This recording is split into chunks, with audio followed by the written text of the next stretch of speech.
Conserver et utiliser de manière durable la biodiversité, composante de l'environnement pour le bénéfice des générations présentes et futures, c'est le devoir de l'État congolais. Pour faire écho à cet objectif, la République du Congo a lancé depuis avril 2017 l'initiative Congo Marais dont l'objectif est d'assurer que des mécanismes adéquats, efficaces et durables sont mis en place pour garantir le futur des ressources marines et habitats à long terme. Traduisant aux participants l'intérêt qu'accorde la ministre Rosalie Matondo de l'économie forestière à cet atelier de formation juridique et de sensibilisation sur les aires marines protégées, son attaché à la faune a mis l'accent sur les zones qui méritent d'être protégées. Dans le cadre du développement de cette initiative, un certain nombre d'études étaient réalisées dans le milieu côtier et marin.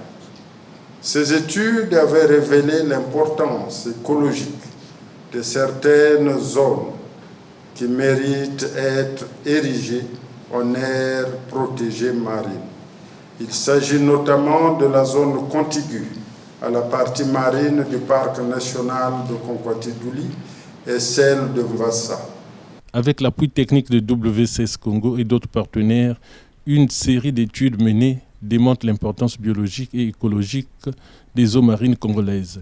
Les océans et la vie marine sont essentiels au bon fonctionnement de la planète, fournissant la moitié de l'oxygène.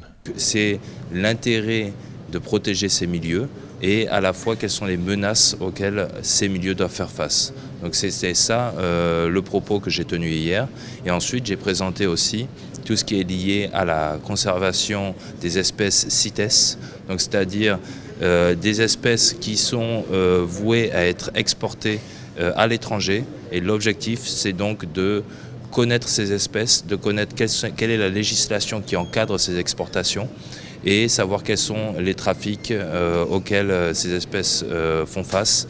Et donc, pourquoi il est important que tout le monde soit au même niveau d'information sur la législation, sur l'identification des espèces, et sur la nécessité de mettre en place des mesures de protection comme les aires marines protégées.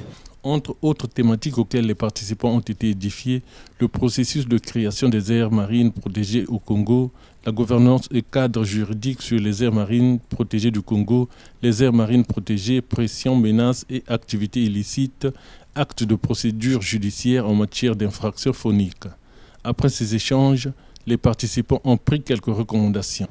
Organiser les ateliers de sensibilisation et de vulgarisation sur la CITES aux acteurs d'application de la loi. Harmoniser les différents textes de loi phonique au niveau des États parties. Diligenter le processus de transposition des dispositions de la CITES au sein du cadre juridique national. Comme recommandation au niveau de loi nationale, il y a l'harmonisation de certains textes de loi similaires. Spécifier les pouvoirs judiciaires en matière de transactions, diligenter la révision de la loi sur la faune et l'étendre sur les aires marines protégées, et spécifier les infractions selon les catégories d'aires protégées. Opérationnalisation et gestion des nouvelles aires marines protégées. On a notamment dans les tuyaux 2 réserves communautaires, donc la réserve de la baie de Loango et la réserve de Mvassa, et l'extension du parc national de Konkwati-Douli.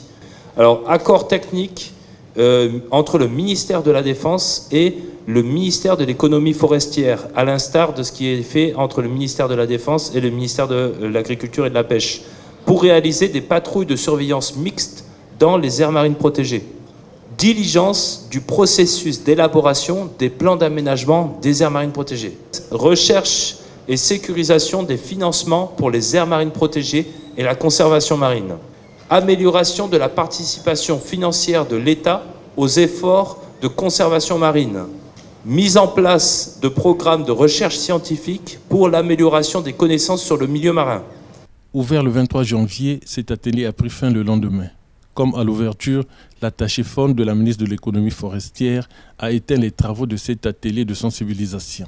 Je voudrais exprimer une fois de plus mes sentiments et éventuellement ceux de Madame la ministre de l'économie forestière, AWCS, pour ses efforts inlassables dans la conservation de la biodiversité.